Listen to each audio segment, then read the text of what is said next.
హల్లెలూయా. దేవునికి స్తోత్రం.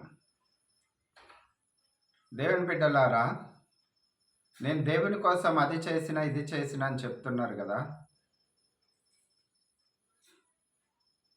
మరి దేవుని కోసం నువ్వు క్రైస్తవుడు అయినందుకు, దేవుని నమ్మినందుకు నువ్వు ఏం చేసినావో అది దేవుడి దగ్గర నీ ప్రతిఫలం ఉంటది. కానీ మరి దేవుణ్ణి ఎరగని వారు కూడా చేస్తున్నారు కదా!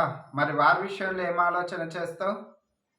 దేవుణ్ణి తెలియని వారు కూడా, దేవుణ్ణి ఆరాధించని వారు కూడా ఈ భూమి మీద అసలు ఇంకో విషయం మీకు జ్ఞాపకం చేస్తున్నా, వినండి. క్రైస్తవులమని చెప్పుకోవాలనంటే సిగ్గుపడాలి.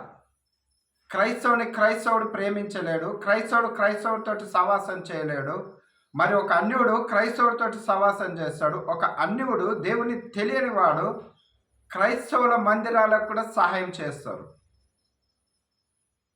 ఈ రోజులలో చిన్న చిన్న సంఘటనలు జరుగుతున్నాయి అంటే, ప్రియమైన దేవుని బిడ్డలారా, క్రైస్తవులు క్రీస్తును చూపించలేని పరిస్థితిలో నివసిస్తున్నారు, బ్రతుకుతున్నారు. అందుకే వారు క్రైస్తవుల మీద దాడి అనేది జరుగుతుంది. నీవు నేను ఐక్యతగా ఉండి దేవుని కలిగి ఉన్నప్పుడు, దేవుని ప్రేమను చూపిస్తే శత్రువు నీ మీదికి రాడు కదా.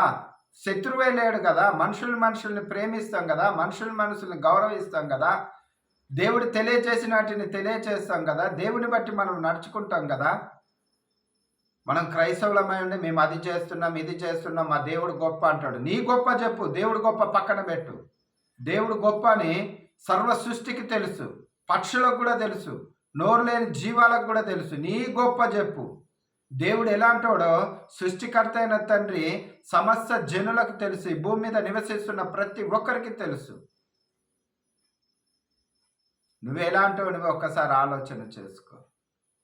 నువ్వు ఇలాంటి జీవితం జీవిస్తున్నావు, ఒక్కసారి ఆలోచన చేసుకో.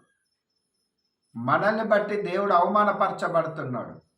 దేవుడు ఇంకా సిలువేయబడుతున్నాడు, ఇంకా కొరడాలతో కొట్టబడుతున్నాడు.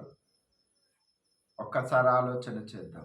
మనిషిని ప్రేమించాలి. కులం లేదు, మతం లేదు, ఏ భేదం లేదు. మనం భారతదేశంలో ఉన్నాం కాబట్టి భారతీయులని మనము సిల్వ రక్తంలో కడగబడ్డ బిడ్డలుగా దేవుడు చూపించిన సిల్వ త్యాగంలో పలికిన మాట ప్రకారంగా మనం జీవించినట్టయితే ఈరోజు శత్రువులు అనే వారే లేరు. మనకందరూ ఆత్మీయులే, మన సహోదరులే. మనలో ఐక్యత లేక, మనలో ప్రేమ లేక సంఘాలు విభేజించబడి, క్రీస్తు ఒక్కడే, ఆత్మ ఒక్కటే, బాప్టిజం ఒకటే, పునరుద్ధానం ఒకటే, జీవం ఒకటే, మరణం కూడా ఒకటే. అయినా కానీ తెలిసినప్పుడు కూడా నీ శత్రువులను ప్రేమించండి అని చెప్తాం, కానీ మనం ప్రేమించలేము. ఇది మన అవివేకం. మనలో ఉన్న అజ్ఞానం ఏంది అని అంటే ఎదుటి వారిని ప్రేమించలేము, ఎదుటి వారితో సహవాసం చేయలేము. మరి ఇలాంటి స్థితి ఉన్నప్పుడు దేవుడు ఈ భూమి మీద అందరితోటి సహవాసం చేసిండు, అందరిని ప్రేమించిండు.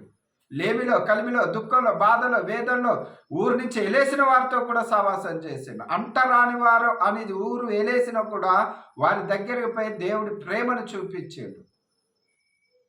అందురించి ఈ భూమి మీద ఇంకా ఆయన ప్రేమ అనేది, సమాధానం అనేది ఇంకా జనుల మధ్యలో నిలబడ్డది కాబట్టి ఇంకా నీవు నేను అవమానపడకుండా ఇంకొద్దిగా నిలబడి ఉన్నాము.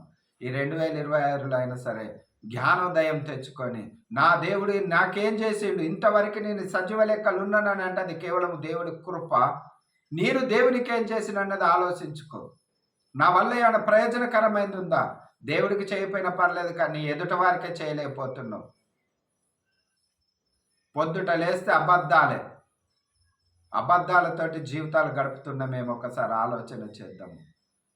అది సరైనది కాదని పరిశుద్ధ గ్రంథం తెలియపరుస్తుంది.